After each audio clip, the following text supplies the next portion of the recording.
Dito sa ating pag-uusapan ngayon ang ulat, usapang lupa at tubig. Magandang umaga po sa mga taga Bureau of Soils and Water Management. Sa ilang saglit makakausap ko ang isang subject matter expert sa Bureau of Soils and Water Management. Samantala, narito muna ang balita. Ipinanukala ni Bureau of Soils and Water Management Director Dr. Gina Pardenilo ang paggawa ng regional program of Action Framework for Soil Health in Asia. Si Dr. Nilo ang chairperson ng Asian Soil Partnership. Isinagawa ni Director Dr. Gina Nilo ang panukalang ito sa ika-13 Plenary Assembly ng Global Soil Partnership noong Hunyo, kamakailan pa lamang po, sa Food and Agriculture Headquarters sa Rome, Italy. Pinangungunahan ni Dr. Nilo ang delegasyon mula sa Pilipinas. Ginawa ang pagtitipon bilang pagdiriwang sa 80th anniversary ng Food and Agriculture Organization kung saan tampok ang pagbibigay pansin sa mga tagumpay at partnership sa mga usaping lupa at tubig. Binigyan ng pagkilala ng Food and Agriculture Organization ang papel na ginagampanan ng Pilipinas sa pamamagitan ng Bureau of Soils and Water Management at sa pagpapanaganap ng Sustainable Land and Soil Management. Inaasahan ang tinatawag nilang Action Framework for Soil Health in Asia ay magiging matatag na paniguro upang mapalaganap ang layunin ng Global Soil Partnership. Yan ay ayon kay Dr. Gina Pardenilo, Director 4 ng Bureau of Soils and Water Management. Samantala, isa pang balita, aktibo namang nilahukan ng mga kinatawan mula sa iba't ibang munisipalidad at lungsod ng Cordillera Administrative Region o CAR ang aktibidad na Integration and Harmonization ng Strategic Agriculture and Fisheries Development Zones o SAFDZ sa Comprehensive Land Use Plan o CLUP. Ginanap ang pagtitipon kamakailan sa Baguio City at Bangued, Abra. Inorganisa ang pagtitipon ng Department of Agriculture, Bureau of Soils and Water Management sa pamamagitan ng Agricultural Land Management Evaluation Division. Sa programa, tinalakay ang mga pangunahing paksa tulad ng serbisyong inaalok ng Bureau of Soils and Water Management batay sa Citizens Charter, ang integrasyon ng Strategic Agriculture and Fisheries Development Zones o SAFDZ at ang nilalaman ng proseso at pagkuha ng sertipikasyon. Tinalakay din ang mga madalas na itinatanong kaugnay sa land use reclassification upang mas mapalalim ang kaalaman ng mga local government units sa proseso. Naging isang malaking oportunidad ng aktibidad upang mas maunawaan ang mga teknikal at legal na aspeto ng paggamit at reclassification ng lupa. Mga kababayan, mga ka-Go Agri, ang subject matter expert ngayon na nagmumula sa Bureau of Soils and Water Management ay ating makakausap. Siya po ang Supervising Science Research Specialist ng Soil, Water, Resource Research Division ng Department of Agriculture, Bureau of Soils and Water Management. Ang aking makakausap ay si Miss Angelita Marcia. Magandang umaga po, Ma'am Angie. Tama ba ang tawag ko sa inyo? Good morning.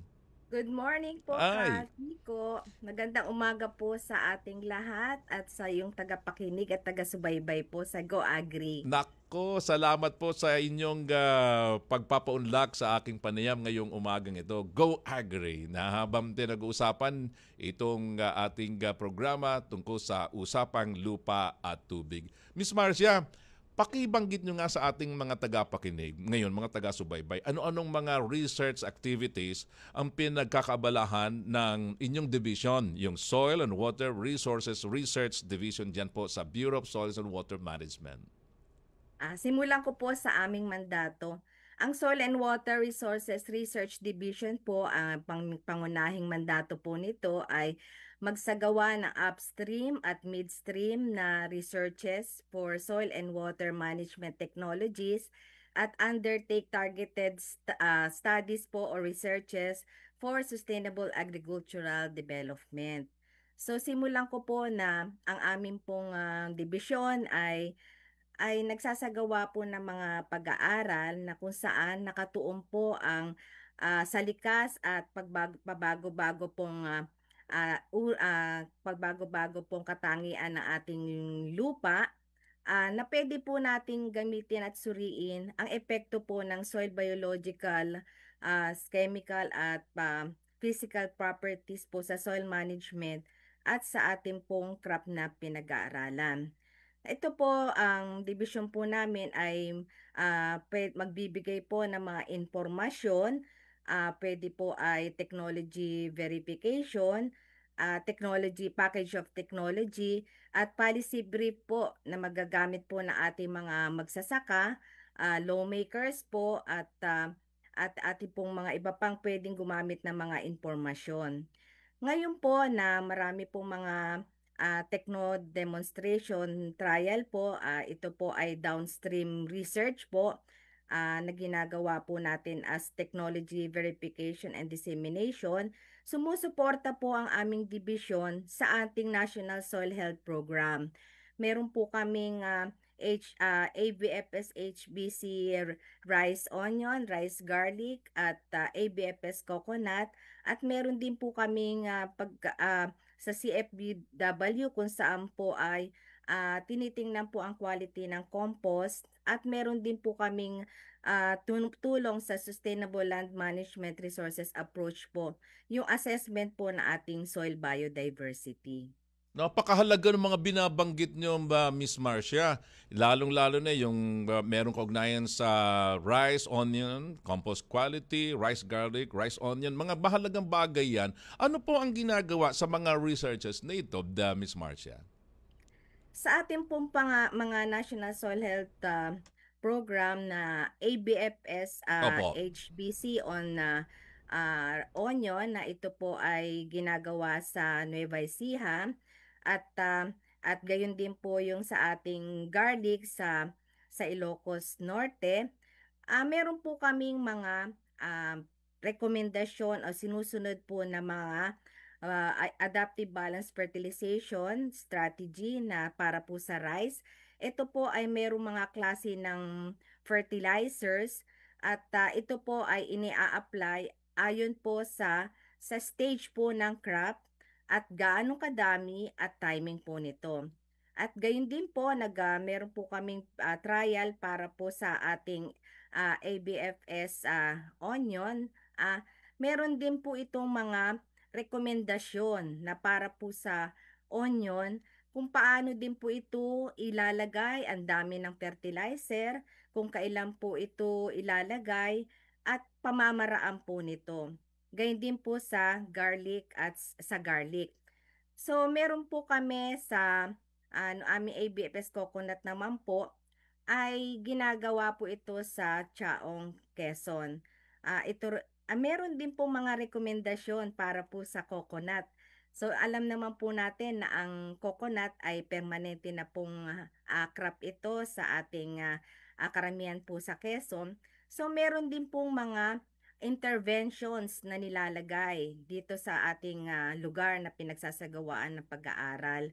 At, dito po ay meron pong monitoring or assessment po ng ating carbon sequestration. Kung gaano po ang mga practices na inihahain po natin sa mga magsasaka ay makakatulong po upang maiwasan po ang mga emissions ng carbon dioxide. At, dito po sa mga NSHP na project na nagsagawa po namin ngayon, nagsimula po ito ngayong taong pong ito, ay maganda naman po ang naging resulta ng mga pag-aaral. Naging mataas din po ang ani, na nakuha po namin kumpara sa aming farmers practice at, at nagiging maganda rin po ang konti or minimal po ang nagamit na gastos kumpara po sa farmers practice. At, meron din po kami na mga, tulong para po sa ating, composting facilities and biodegradable waste na kung saan po ay nagsasampling po ang aming mga grupo na kumukuha po ng sample sa ating mga composting facilities nationwide. Alam naman po natin na ito na iba-iba po ang mga kombinasyon ng ginagamit nilang mga, substrate para sa paggawa po ng ating mga compost. Tinitiyak naman po dito na ligtas po o safe po or under or approved po sa standard ng soil amendment po yung ating kinukuhang mga samples para masigurado po natin ang mga magsasaka na na ligtas po sila sa paggamit ng ating mga compost at hinihikayat din po sila na mag-produce para din po karagdagang ah, fertilizer po, organic fertilizer po at mabawasan po ang gastos nila sa pagsasaka.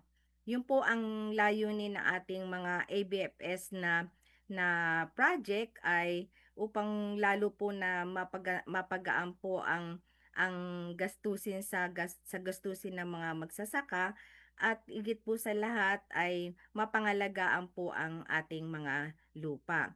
Ngayon, meron din po kami sa sustainable land resources management approach na ito Opo. po ay sinasagawa ng Soil Conservation Management Division. Ang research division po, ang tulong po nila ay yung pag-a-assess po ng ating soil biodiversity. Alam naman po natin na importansya po ng mga macro at microorganism po sa lupa natin, sa nutrient cycling, at mapapaganda po ang kalidad ng ating lupa.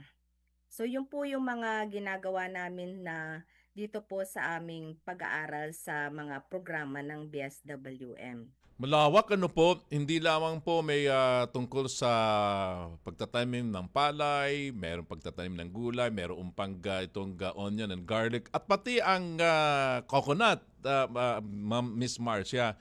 Yes Very po. challenging ang mga ginagawa nyo dyan sa mga pag-aaral, pananaliksik, wika nga, or researches. Pero ano bang mga challenges kung may share nyo sa ating mga listeners? Yung hamon ba ng pagsasagawa nitong mga researches na ito upang mapalawak yung programa ng ating pamahalaan sa pamagitan ng Bureau of Soils and Water Management para sa mga stakeholders katulad ng mga magsasaka, maging mga estudyante pala, ma'am, na gustong kumuha ng agrikultura. Go ahead, Miss Marcia. Ang pag-aaral po ay maraming hamon. Mm-mm. Una po sa lahat ay yung amin pong mga proposals po ay hindi na po agad lahat ito ay magiging proyekto. Dumadaan po ito sa mga pag-screening po muna sa sa aming division bago po lumabas ito sa aming review po ng R&D Studies Review Committee na pinangungunahan po ng aming director, assistant director, division chiefs at planning and budget officers. So dito po malalaman kung ang amin pong mga ginawang proposals ay maa-approve po at mabibigyan ng pondo. Kung nakapasa po dito ay sila po ang mga proposals pong ito ay magiging priority na para po bigyan ng pondo. So ngayon po yung ating mga nasagawa na nagkaroon na po ng pondo katulad po nitong sa ating NSHP, isa po sa mga hamon na experience po namin at hindi lamang dito kahit po sa iba po namin mga pag-aaral ay yung pong pabago-bagong klima ng panahon. Ano po? Mhm. So alam naman po natin na ang pagsasaka ay hindi lamang po nakatuon sa lupa. Nakatuon din po ito sa ating paligid, no? Kung meron pong biglang dumating na typhoon o baha ay masisira na po agad ang ating mga pag-aaral sa field. At higit din po sa lahat lalo na po na ngayon ito po ay technology demonstration, O nga po. nagkumukuha po kami ng mga farmers po na para po makasama namin sa pagpapatupad po nito. At minsan po ay hindi po agad sila makukumbinse, no? Sa una po Yung, yung parang hindi pumipili po receptive, ano? talaga. Mm. Opo.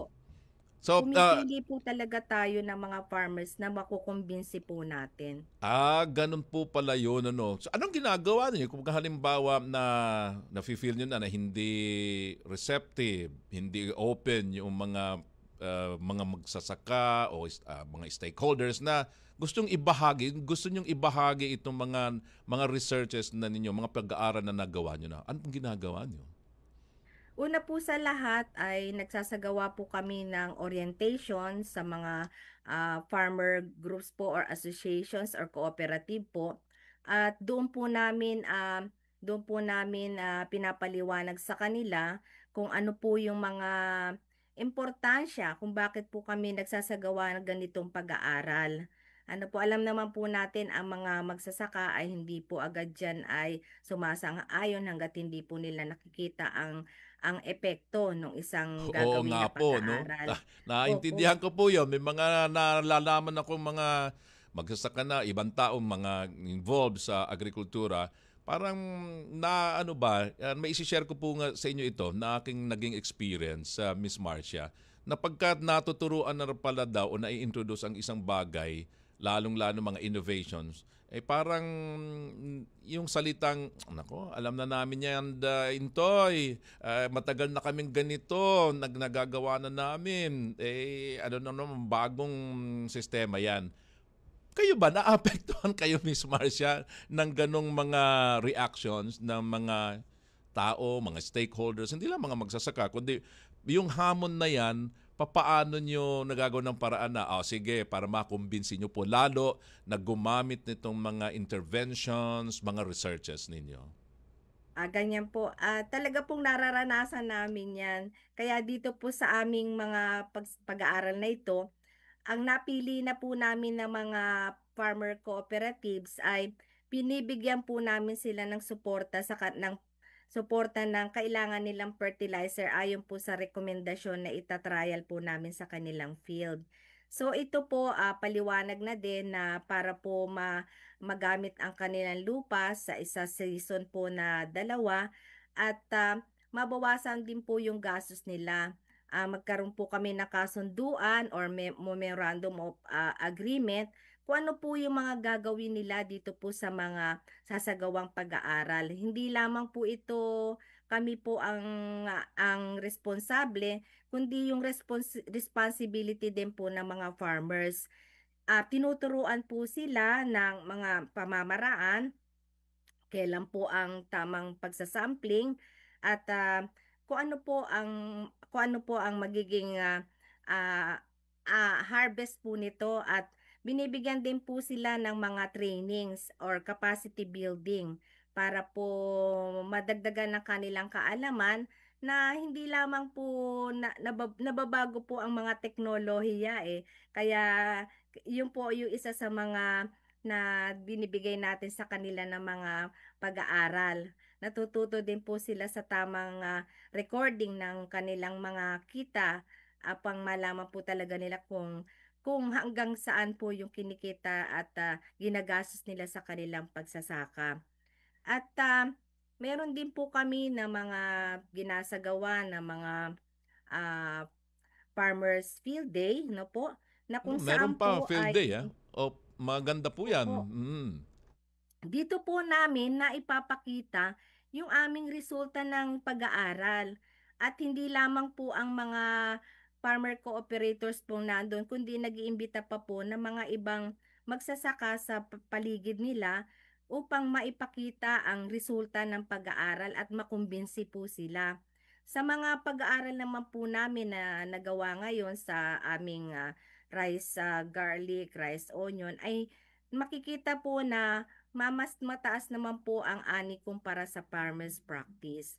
So yun po yung isa at makikita naman din po nila na yung mga paglalagay, ang tamang paglalagay po ng mga fertilizers natin ay may magandang resulta. Hindi po agad nasasayang yung mga nilalagay nating fertilizers at nakikita din po nila yung stand ng mga halaman nila. Makukumpara po nila yon kasi may comparison po sa mga kalapit na sakahan ng mga hindi po kasali sa programa. Kaya isa din po yon na at saka yung pong mga ah, karanasan po ng mga farmers na aming farmer cooperators ay pinaparinig po sa kanila upang sa ganun ay maengganyo din po sila na gamitin ang ating mga rekomendasyon. Yun, ako'y agree ako diyan sa binabanggit ninyo na dapat ay gamitin na mahusay, intindihin mabuti yung mga rekomendasyon, mga researches ninyo. Miss Marcia, ano bang great opportunity para sa mga magsasaka ngayon, lalo-lalo dito sa ating tinatalakay, yung magamit nila ng tama ang mga pananaliksik na yan, mga researches na yan, particular po sa National Soil Health Program ng Bureau of Soils and Water Management, Miss Marcia? Mahalaga po ang ating pag-aaral sa lupa at tubig dahil mapapanatili po natin ang pag-unlad ng pamamahala po sa agrikultura at kapaligiran. Magiging maganda po ang kalidad ng ating lupa at tubig ay magagamit ng maayos at mababawasan po ang epekto ng climate change. Yun po yung isa sa mga pangunahin nating layunin na mapangalagaan po ang ating lupa at masiguridad po ang pagkain at mabigyan po ng magandang kita ang ating magsasaka. At kung gagamitin naman po ang mga resulta ng ating pag-aaral, ay makakaasa po tayo na magiging seguridad po ang ating pagkain, maaayos po o magiging maganda po ang kalidad ng ate at mapapangalagaan po ang lupa at tubig at higit po sa lahat yung kapakanan ng ating mga magsasaka.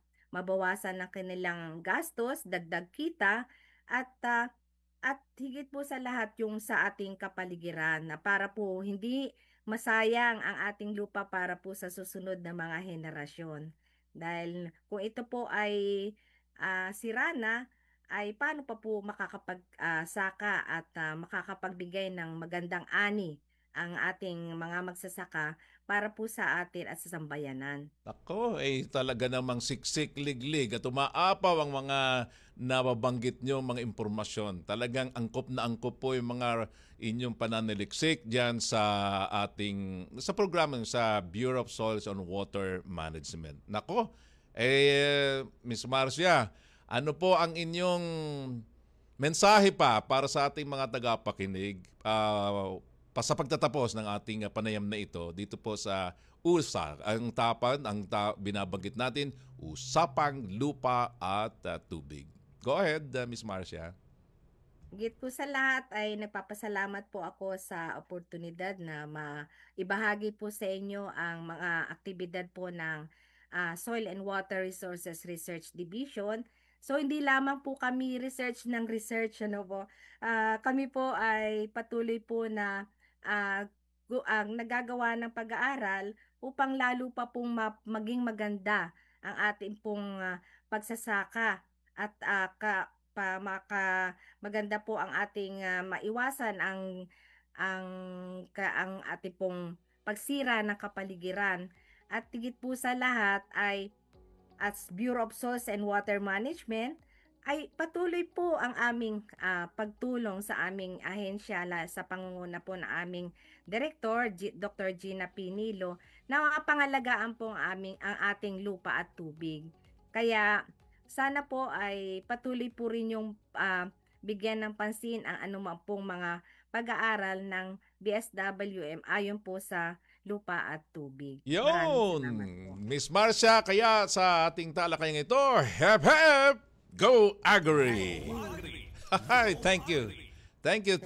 Po. God bless. Salamat po. God bless po. Alright, Miss Angelita Marcia, ang Supervising Science Research Specialist dyan po sa Soil and Water Research Resources Research Division ng Department of Agriculture, Bureau of Soils and Water Management. Nakaw, pasalamat muli tayo sa suportang binibigay ng Bureau of Soils and Water Management sa pamagitan ng masipag, magaling na Director 4 ng BSWM, si Dr. Gina Pardenilo, kasama po si Assistant Director Denise A. Solano. At ang siyempre, mga suporta sa pamagitan ng mga ating masipag ding mga Executive Assistants na sina Tini Pardenilo at si RV Francisco Loberiano. Ang mahalaga po ay ang suporta din ng Public Information Unit na pinamumunuan ni Ms. Jaja Siena at Ms. Peto Campo, si Ara Alcoriza at siyempre si Enoch Fichalin. Galing! Thank you muli Ito po ang Usapang Lupa at Tubig ng Bureau of Soils and Water Management.